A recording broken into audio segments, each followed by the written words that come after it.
Top of the morning to you. Grand Rising. What up, though?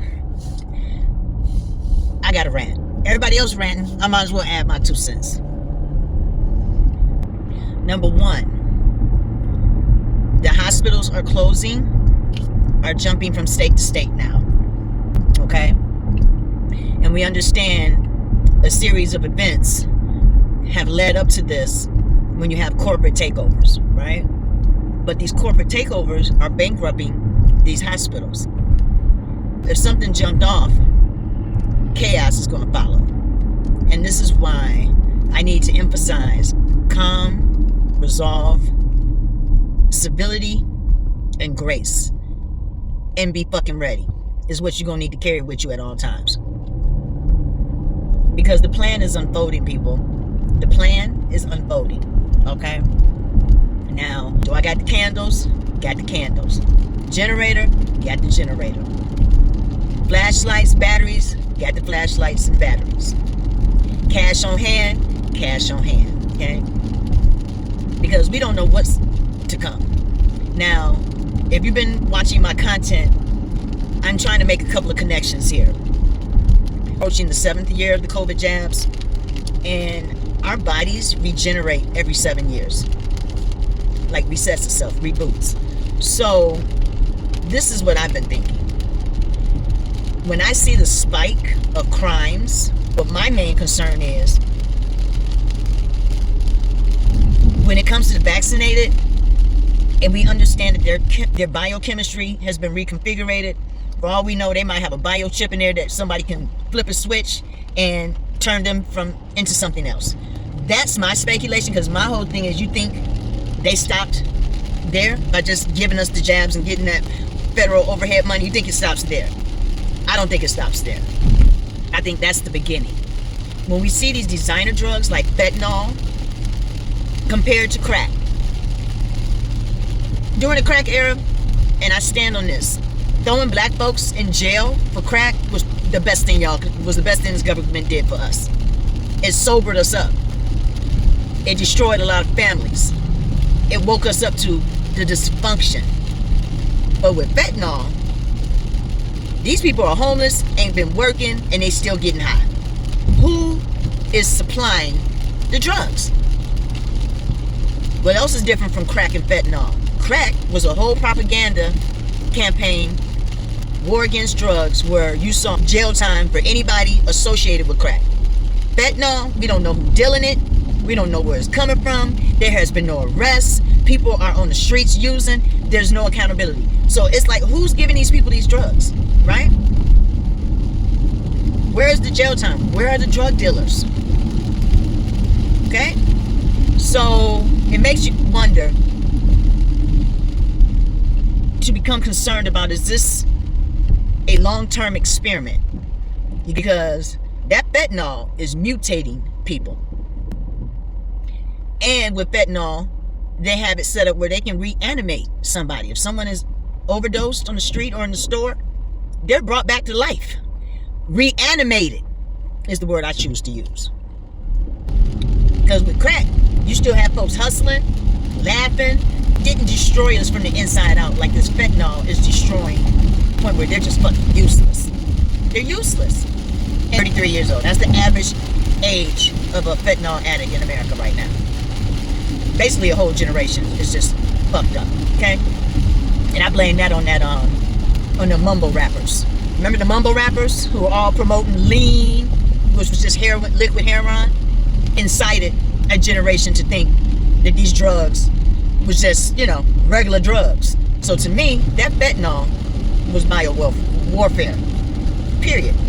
It took out a sector of our society and made them useless to us. With these designer drugs, closing of the hospitals, meaning we don't have access to urgent medical care.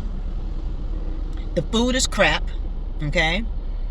So our diets are being altered, or is it the vaccinated person's diets being altered to this artificial food? Because there's a trend on TikTok. People in my generation look younger than the 30-year-olds. And me and my boyfriend Andre was talking this morning, and I'm like, dude, that's because the food that we were eating as kids wasn't contaminated. You know what I'm saying? Everything was still cool then. But the food that we're being forced to eat now, it's not good, man. And you notice I would say, it's something in the water.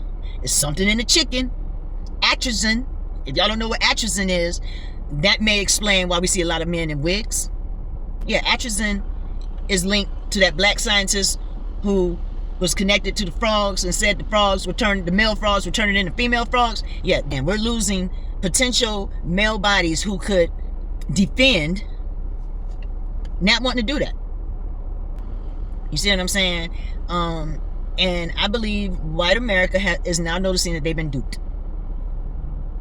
They've been duped. They'll never admit it, but they've been duped. Because the stuff that Trump is pulling is more directed to the gun-toting Americans than anything else. Because the movies ain't like real life. Like I said, I explained how Hollywood is a tool to project, to make it seem like a certain demographic of individuals are superior or more enlightened or more favored. And it's all propaganda, man. It's all a trick. Me and Andre were talking yesterday about how I can't pronounce his name, so I'm not even going to try because I don't want to disrespect the brother, but we all know the brother that's in Africa that got everybody on a standstill.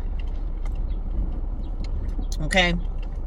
And my theory that I projected to him was like, with all the chaos going on, all the Satan churches popping up, it makes you wonder, when you have a demographic of people praying to the wrong God, giving a God that they think is for them, but it's a God used for someone else, being empowered through your prayer. Y'all are praying to the wrong God, because we all know yin and yang. Good cannot exist without evil. There's a balance. Evil will always exist and peace will always be there. Good will always be there. It's a balance. But the balance has been tilted, right? It's been altered. And so you got evil here and good down here. Doug Rice said, all the good people in the world are now gone because they fought those wars that we've been in consecutively for like 23 years. All the good people went and fought those wars and died in those wars. So we're dealing with a whole bunch of evil motherfuckers who got the upper hand. But when you have chaos and people ain't focusing on praying to a God that ain't helping, people ain't focusing on being in church because the churches are hypocritical and they not doing nothing, you ain't got a whole lot of prayer going on, right? So you ain't praying to that wrong God. You ain't doing nothing. So what is that doing? Is balancing, is leveraging the field. Because we're thinking spiritually, we're tapping into our old ways. It's counteracting that evil, y'all. Trust and believe. Get up out them churches and put work to your faith. If you bought it, Christians. If you bought it, put work to your faith. Meaning that get your congregation busy with getting some visas, some passports issued out to families. Get a program to get some families to go across abroad to Africa and touch ground in Africa and come back and report back to the congregation if this is a good spot for us to settle or set up shop. This is what our churches should be doing. Organizing. And I say this with all my heart. Out here in the suburbs, these immigrants, they in their churches every day. But worship is on Sunday. Parking lots be full. You know what they doing? Organizing. Strategizing. Making sure everybody on the same page. And that's where our black churches have failed us. That's where we're not organizing, y'all. I understand. Everybody not going to want it. But there's a reason why there's a number in the Bible. 144,000. It doesn't require everybody.